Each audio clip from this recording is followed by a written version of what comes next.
Hello everyone, welcome back to another video. I haven't made a video for a while, and what am I going to go over today?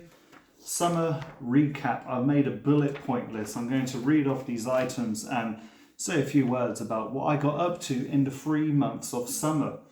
You'll notice this video is a little bit late. It's already gotten past the 22nd of September by, what, almost 3 weeks now? Something like that. Anyway, doesn't matter. Let's get on with it. I want to firstly mention that my favourite restaurant in the world is in a place here in Nazaré. It's called Bonta. It is Italian food, pasta specifically, and it is my favourite food in the world. So if by chance anyone watching this video lives in Portugal or is going to visit Portugal, and more specifically Nazaré, go to the restaurant Bonta, B-O-N-T-A. I highly recommend it. Another place I would like to just give a quick shout out to is my favourite pastry shop in the world. It's called Cloud Donuts. They've got a location in Fatima, where my family live, and Leiria. And if you want proper artisanal donuts, go to Cloud Donuts. I absolutely love it. I've tried all the flavours. It's incredible. I go to Cloud Donuts every weekend, Saturday and Sunday, and I go to Bonta at least once a month. It is... Some of the highlights for me is just enjoying delicious food while I have this little short time here on this planet. I finished reading the book A New Earth by Eckhart Tolle. It is the, quote, sequel of The Power of Now. The Power of Now is my favourite book of all time. The first time I read it, it changed the way I see the world and the way that I think forever. And so I gave that a second read. I read the little pocket edition version of The Power of Now, and now I've read A New Earth. It gave some more insights, elaborated a bit further on some things, but it is mostly touching on just the same topic, trying to describe something which cannot be described. If you know, you know. If you don't, maybe you should try reading it. I considered doing a master's degree back in the University of Portsmouth, but then I realised it's just nostalgia. I don't really have a passion for any degree in specific that I would want to do. And the course that I did, computer game development, doesn't really lead to a lot of different master's degree options.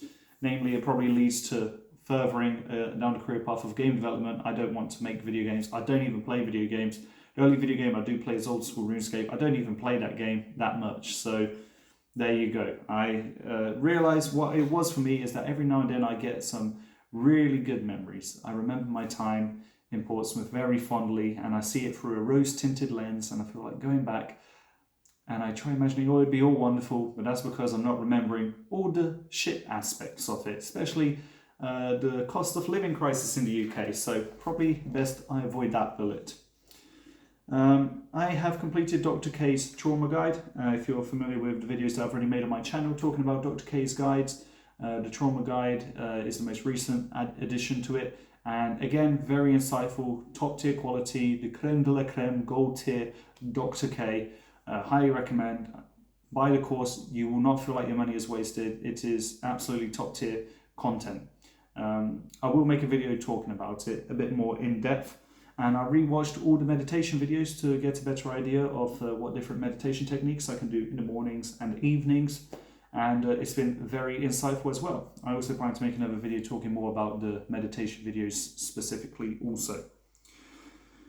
This summer, I ran many half marathons, many attempts at half marathons. Some of them were cut a bit short at 19 out of 21 kilometers or 20 out of 21 kilometers. But I did run the half marathon, and I managed to do it in less than 2 hours as well, which was my goal. So moving forward, in the next 3 months, I will be partaking in 2 official half marathons. The one here in Nazaré, the one in Leiria. And I also plan to run a trail as well, that's 16 kilometers. So I'm keeping up with the fitness in regards to good cardiovascular health. I am happy to say that I'm consistent with that. Although I must admit I eat more calories than I should, although today I've been a good boy and haven't ate an excessive amount. Most days I do tend to fall down the path of eating some unnecessary sugars and carbs. That's something I've got to control a bit better. I have lost weight since the beginning of the year, and I am typically trending in the right direction, just a bit slower than I would like. At least in terms of maintaining my cardiovascular health, I'm doing a great job. What else? I've started doing calisthenics recently as well. I found there was a calisthenics park here in Nazaré, and so I started going to that instead of just doing runs. So now I'm developing my upper body strength as well, and doing body weight exercises. I feel like that's the right path for me at the moment.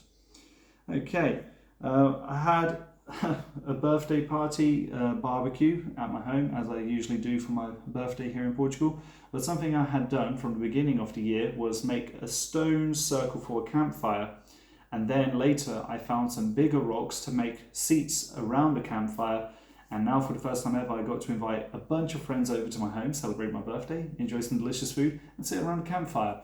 Something else I did was put a stone slab on top of the campfire to warm up, and for the first time ever, like a proper caveman, I got to eat meat cooked on a rock. Of course, you've probably seen those YouTube shorts, Instagram reels, or TikToks of people cooking out in nature, if that's your sort of thing, watching cooking videos and cooking on a hot slab of rock. Well, there you go. I got to do that and say for the first time, I have eaten meat cooked on a rock. That was pretty cool. The birthday cake I got was peanut butter and chocolate flavoured, and I got it from Cloud Donuts, of course. Highly recommend them. And yeah, that was really good. I was gifted some books by my father, and I was gifted a board game by my brother. The board game's called Carcassonne, and it is excellent, between I think 2 and 5 or maybe 6 players. Highly recommend Carcassonne. Great game, super simple to learn, and it's like sort of a tile game, so every game's different and you can take different strategies. I quite recommend it. I quite like it. Then for my dad's birthday / parents anniversary, as it happens on the same day, I gave the gift, I'll be honest, 2 months late. There just wasn't a convenient weekend to give the gift, which was to have a day out. Drive my parents to a golf course in Orbuch, sort of near where I live. Great golf courses there, and let's go to a driving range, whack a few golf balls, and then go have some lunch. That was the gift that my brother and I decided to sort of share, pitch in together, give a nice day out to my parents. And the food was delicious, incredible. That apple dessert, wow, unbelievable, unbelievable. Okay, what else? I had a meta conversation with a friend of mine about social media, about how it's not really good. He had quit for over a month and says he feels much more focused and on a better path in life. And I said, I always considered doing that around the time I'm 30 or 31. And he was like, well, why don't you try that now? And I talked about this with another friend at work, and he said, yeah, why not try it for a month or 2 now, see how you feel. And I feel much better. I've quit X. It doesn't mean I've completely let go of it. I still go on it, but maybe at 20% the amount of time that I used to beforehand. And doing so made me realize it's really unnecessary going on that social media, just completely unnecessary really. So I feel much more clear-minded, not having to keep up to date with the latest current thing or shiny object that's in the news at the moment. I was talking about this with my brother, our friend. I was saying I don't know anything about that upside down pineapple thing, but there was a trend of that recently. They gave me some context. I was like, sure, some trend, whatever. I don't need to be up to date with all of this rubbish stuff anyway. I haven't managed to reduce so much on YouTube, but I did unsubscribe from a lot of channels. So again, I've reduced the number of hours that I'm watching YouTube as well. So I'm trending in a positive direction. Continuing from my previous recap videos, if you've watched them, I am spending more time reading books, less time spending on social media, which is all good news. So I'm happy about that. England lost in the finals again, as usual. And then I printed Walker family crest. I don't know if the camera's catching it or not, but that's, I think, from the Walker family in Ireland family crest. And I thought, that looks awesome. And actually, in the week before I even stumbled upon this image, I was just drawing in my notepad a little bit at work, just to take my mind off the work I was doing for a moment. And I drew something like those crosses back there. I don't know if you can see it or not. And I realised, wow, when I searched for the Walker family crest, there was the same thing I drew in my notebook just within that last week beforehand. What a coincidence. Let's get that printed and framed nicely. And so that was a little idea I had. One of my goals was to swim in the ocean 15 times, and I managed to do at least 10 of them. I also swam in a river on 2 occasions, so pretty good going, I would say. Actually, my goal was to do it 15 times. I managed to do 10. I'm not going to complain. Even though I didn't hit my goal, I'm very happy that I made that effort. You'll also notice that in terms of all of my objectives, I didn't complete a lot of them. I still haven't been able to do 5 chin-ups in a row. I did manage to read up to page 300 of the Bible. I'm actually already up to page 400 now. And cold shower 50 times, I did 40 of them. Exposures to cold water, great idea. And that's something I'm planning to continue in my autumn goals. I've got this as well printed for the next 3 months, a bunch of cold showers, still got the 5 chin-ups there, all the big runs I'm going on. I want to see if I can finish the Bible. It's a bit ambitious. I hope I can do it. I want to continue making the old school RuneScape Quest Lore series videos. That's something I'm very much interested in as well, picking that up. So yeah, let me get back to what I was going through, bullet point list. I'm now tracking how many calories I eat every day and how many calories I'm burning every day. So I track all the workouts and I track all the food that I'm eating and pay attention more particularly to proteins, although I know I should be cutting the carbs. I'm trying to make sure I'm getting a decent protein intake whilst being on a calorie deficit. That's the priority for me at the moment. What else? 9 months without smoking any weed, which is a great success, and my plan now is to make it to 1 year. I now want to make it to 1 year. I remember when making the last video updating on this, I said I had gotten to near, between day 100 and 200, I was considering maybe I'll do it. After day 200, I thought, yes, I might do it. But now that I'm at around 270, I realized, no, actually, I think I'm going to make it to the 365. I don't know what it'll be like after that, but the more time I spend without doing it, the more I realise I really don't need it, and I'm definitely gotten over the what do you call it? That period of depression that you get when you try to quit something. I've managed to get through the tough of it, and now I'm on the other side. At least when it comes to weed. Unfortunately, with other addictions like sugars, YouTube, and porn, I haven't managed to do that. So at least one of these 4 I've managed to deal with. Cool. What else? Animal Farm. I read Animal Farm. It's less than 100 pages long and it completely dismantles communism in a very simple story, and I loved it. Thank God for George Orwell giving us the warnings of totalitarianism, whether it's a left-wing flavour or right-wing flavour. That is what I fear politically the most, is totalitarianism. It's not necessarily about left or right. Thing I guess I identify with the most is libertarianism, and about there being less government control. And I don't think it's all about, breaking the system that we currently have and completely revolutionizing it in an anarchic manner. I think we've got to take small steps and progress in the direction towards libertarianism. As technology evolves, I think we've got better opportunities for that. Blah, blah, blah. This isn't a political video. You don't care about that shit. And ever since I've stopped using social media, I care a lot less about this shit. My ideas haven't changed much from since I quit, which makes me realise I was only changing my ideas based on what content I was consuming. Okay, now that I'm not consuming any content, my ideas are not changing, but I also don't care as much. And it's like, whatever. It's outside of my control. I shouldn't even be worried about it. So there you go. Read Animal Farm. Loved it. If you think communism's a good idea, read Animal Farm. Okay, then there's a book, Why Nations Failed and A Rational Optimist. Rational Optimist I finally finished, very good book. And Why Nations Failed was gifted to me by a friend. The book was in Portuguese, but I decided I don't actually want to read it. So I went online, saw a bunch of YouTube videos summarising it, and I used perplexity.ai, it's kind of like ChatGPT, and asked it to summarise the book, I asked it to elaborate further on certain points. I asked it to quiz me by giving me 10 questions that I can give a short answer to, and it would correct me with all the context I missed. So I think that was a good strategy for seeing if I really managed to grip at least the essential idea of this book.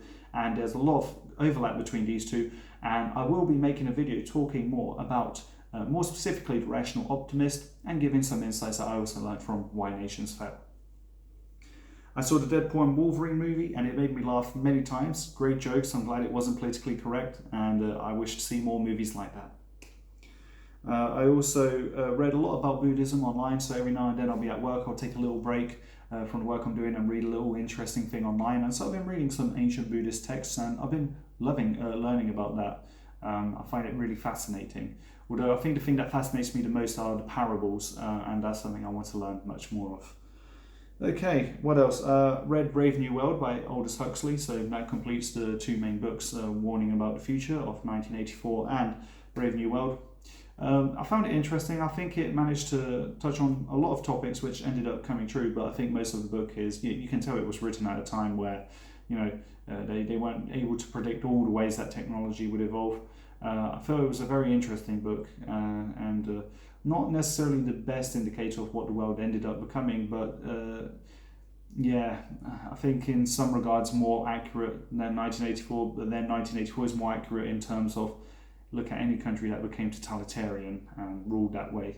That one's more accurate. Anyway, I sorted the list of books I wanted to read because it's almost 400 books long. It's a crazy long list, and I know that I probably won't read all of them in my own lifetime. This is the problem when you consume a lot of content, especially on YouTube and hearing different podcasts, is that, oh, this book I recommend, that book I recommend, oh, that sounds interesting, I might want to read it, I might want to read that, make a huge list. God damn, it's too long the list. I'm going for short books at the moment. I want to read all the books that are around 200 pages or less long, so that's one way of tackling the list. But there are also major books that I also want to read that are big tomes as well, all fascinating, and I'm glad that I've at least gotten this all organised. For each book on the list that I wanted to read, I also had it, Perplexity AI, I had it generate a one-sentence summary of each book, so that if I'm in a mood for a particular thing, I can always search up if there's a keyword or another mentioned in this summary. Might be an interesting book I want to read. Okay, what else? I read a book called Awareness, which I also got gifted on my birthday.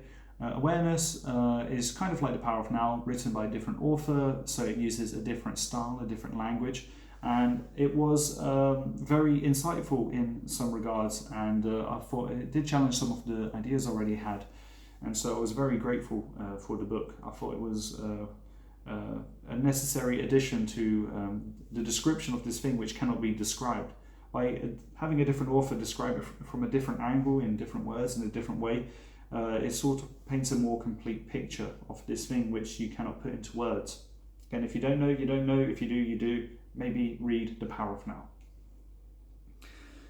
I prepped to walk the Camino de Santiago. Now, this is gonna sound crazy, but I did walk the Camino de Santiago. It's from Porto to Santiago de Compostela on the central path, not the coastal path. It is about 230 kilometers. This is a little booklet I got that I picked up in Barcelos, so around here in the walk, and it was a crazy long walk. So much to see, and I met some lovely people along the way. I walked an almost average of 30 kilometers a day because I completed it in just over 8 days, and it was the greatest physical challenge I had ever put myself through in terms of pain. It was also a great psychological challenge to keep going despite feeling the pain in my feet. I got blisters and had ignored the sage advice that experienced hikers always give, which is double up on socks, make sure you've got the right footwear and socks, and double up on them. And I didn't double up on socks, and I lived to regret it. I had to treat my blisters every day, and whenever I didn't treat my blisters, it was agony to walk on them. So make sure you always treat the blisters as well, and you've got the right tools at your disposal to do so. I will be making a whole video talking about my experience and recapping my Santiago de Compostela trip. I can't wait to make that video and to look back on it and smile on it. It's been almost a month now since I did that walk, and it's been almost 2 months now since I did that walk. I just looked at the calendar and realised the whole month of September had passed between, because I did this in August. Gosh. Yeah, almost 2 months later. Great memories. Well, a month and a half later. I'm rambling. I will make a video describing how the walk was and give more details.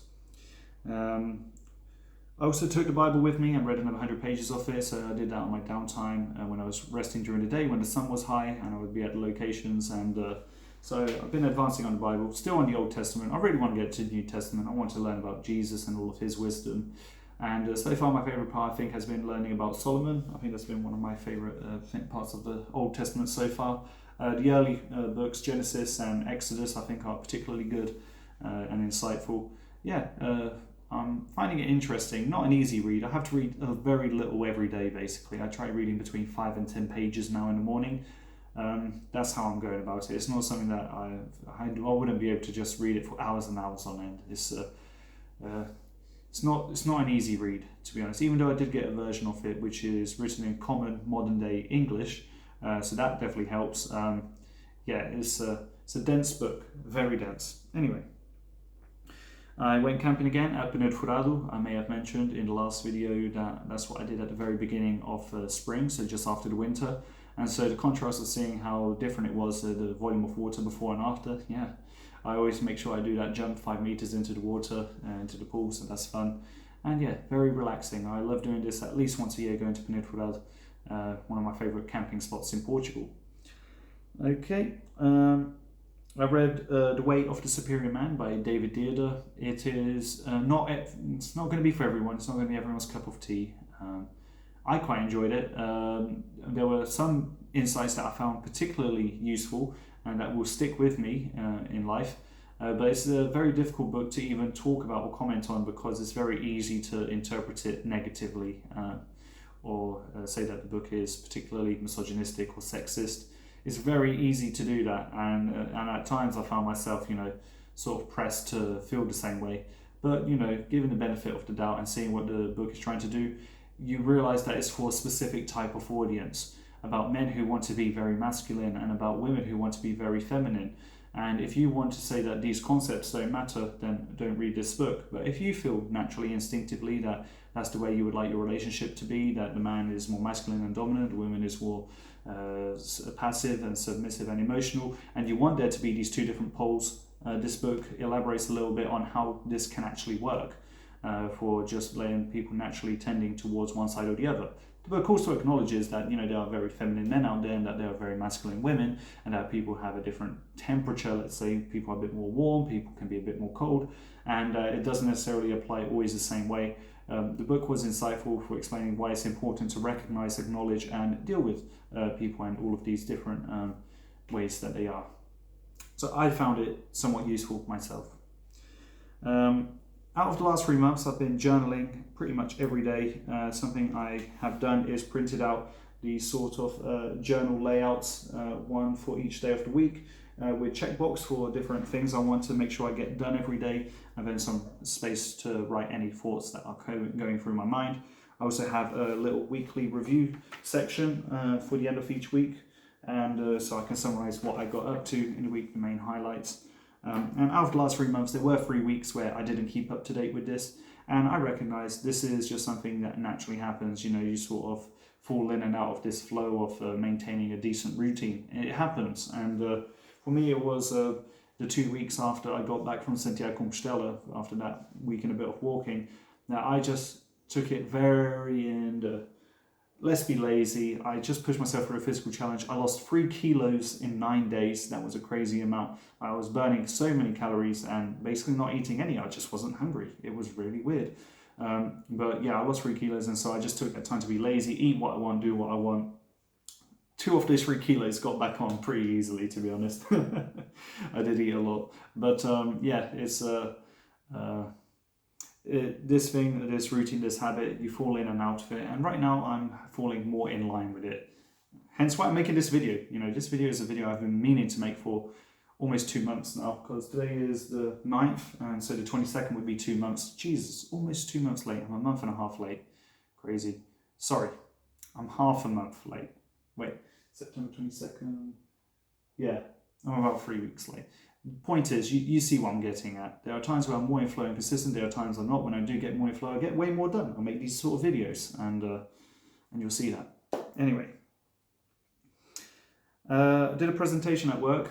We do these things every 2 weeks where we present the work that we've gotten done over the last 2 weeks, and normally it's not me doing it. We've got team leaders that do it, but all 3 of the top team leaders, let's say, of my team were out of the country. All 3 of them were at a demo.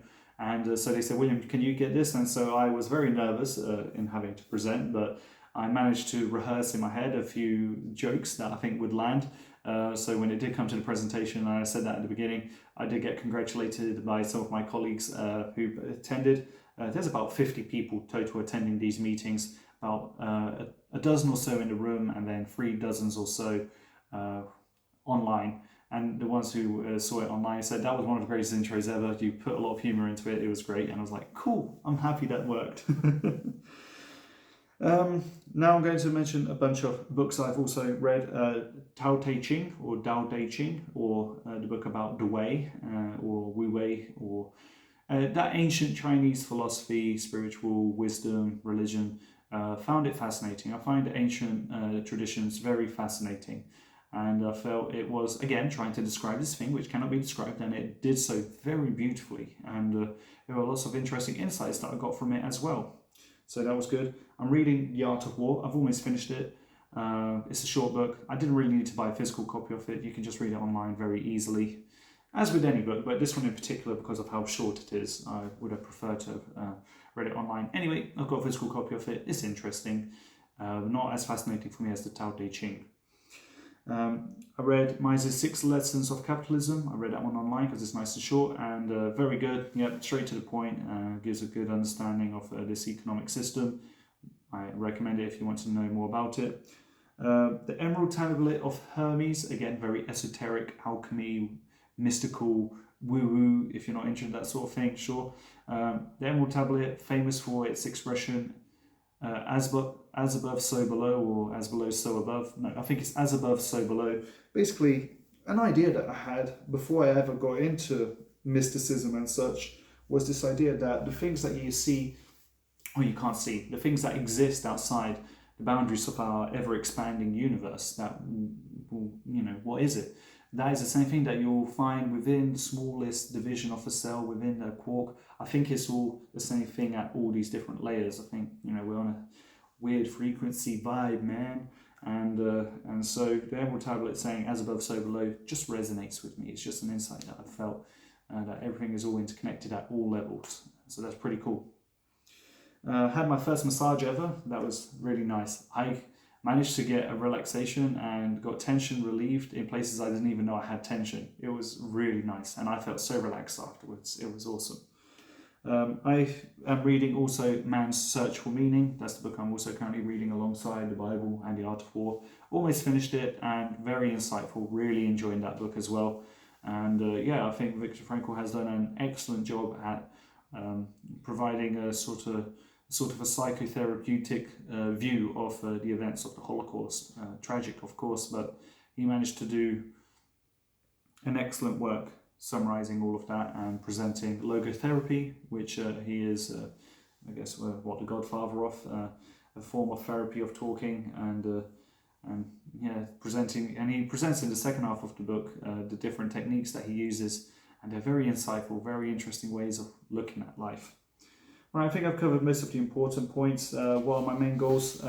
Basically, the goals that I didn't complete in the summer, moved them forward to the autumn. Those physical challenges and runs. I might do an attempt at a full marathon if I feel up to it, but before the end of the year, maybe I might complete that, maybe not. I'll see how I feel at the time. Similar to the Santiago de Compostela thing, it was an idea in the back of my head. I didn't know if I was going to actually do it this summer, but that was early time. That was opportune for me to do so in terms of having a break of work. Work had a mandatory holiday phase, and I don't know when else I would have had enough time to walk all the way from Porto to Santiago de Compostela, 230 kilometers, crazy amount. Yeah, as I mentioned, I want to pick up the Old School RuneScape Quest Law series as well. I've pretty much elaborated a bullet point plan list for when I do get back into playing Old School RuneScape, that I can just whack all the items off and get that all done. One last thing I'll show is this is what my typical schedule looks like for a weekday and a weekend. You'll see that color coded, it all looks very similar. The difference is I go to work, I work, and I leave work on weekdays. I just relax when it's the weekend. But typically how I try to structure my morning and my evening routine is kind of like this. The reason I do so is it's nice to have a sort of a reminder of what an ideal day looks like. And so when I'm going through my journal, basically all the items that you see here are related to that schedule. I find that this is a good way to keep myself sort of grounded. You need to have a good sleep schedule. You need to have a good diet, something I'm a little bit failing on. You need to have good exercise. You need to have good moments of mindfulness and meditation. And in this case, breath work and stretching as well plays a part. And I find it very important to have all of these elements incorporated in the schedule, in the journal, so I'm reminding myself constantly what I should be doing. The part where I've been failing the most, in all honesty, is the evenings. As you can tell, maybe by the lighting of this video, compare the beginning to the end now. It's the end of the day. I just got back from work. And I think I've got a stain on my shirt. I don't know if it sees, but anyway, I'll remember an olive fell on me that I ate from lunch. There you go. But, whoa, I got distracted quickly. As I was saying, the evening is the time where I am the least consistent with my routine, and so at least being aware of this pattern allows me to know when I've got to make the most effort to stay on track. Today I was very close to driving to the supermarket, buying a bunch of unhealthy food like, I don't know, chocolate biscuits or something, and coming home and eating them instead of working on making these videos, which I keep pushing back. Well, here I am making the videos, recognizing this pattern, and I know I feel much better for it. Cool. that's pretty much everything I wanted to cover in this recap video. I'm very excited to look back and watch this again one day in the future. Maybe when I make the next recap video at the end of the winter, or sorry, at the beginning of winter, at the end of autumn. Overall, it's been a very active summer, and I've also noticed a pattern that weekdays, generic, boring, nothing much to say really. Weekends, chock full of entertaining stuff happening all the time. Every weekend something new is happening. I don't really have a weekend where I just do nothing and get to do whatever I want, or for example start working on the Questable series videos again. I just don't have the time during the week to do that. Combining the hours of work, the lunch break, the travel time and the wait time for the travel, because I get a lift from the company. Overall, even though I only work 40 hours a week, if you combine everything else, it's about 52.5 hours dedicated a week just for work, if you're including commuting and lunch break and all of that. And so, yeah, it would be nice to have those extra 12.5 hours if I had those available for my own sort of things. But hey, I've got to accept reality as it is right now. Another thing that's very important, I'm doing much better when it comes to remembering the Stoic prayer of serenity, of having the serenity to accept the things that I cannot change, and then also the courage to change the things I can, and wisdom to know the difference. To be able to recognize what is and isn't in my control. In this case, the hours that I have to work, and when I'm actually at work, I'm much better at being able to let go instead of sitting there feeling all frustrated, wishing I was doing something else.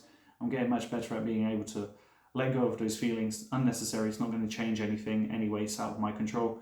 Just focus on what I can do and absolutely live it up on the weekends, eat many donuts and enjoy myself. So there we go. I'm feeling like in terms of flow this year, I am finding it slowly but surely, not 100%. I haven't been 100% consistent every week, every month. I haven't had I have a few days, sometimes 2 or 3 days in a row where I'm super on my schedule and I'm doing everything as I mark out. But very rare. No, most days I don't completely live up to this ideal, and I've never had an ideal week, although I think that would be an interesting video idea.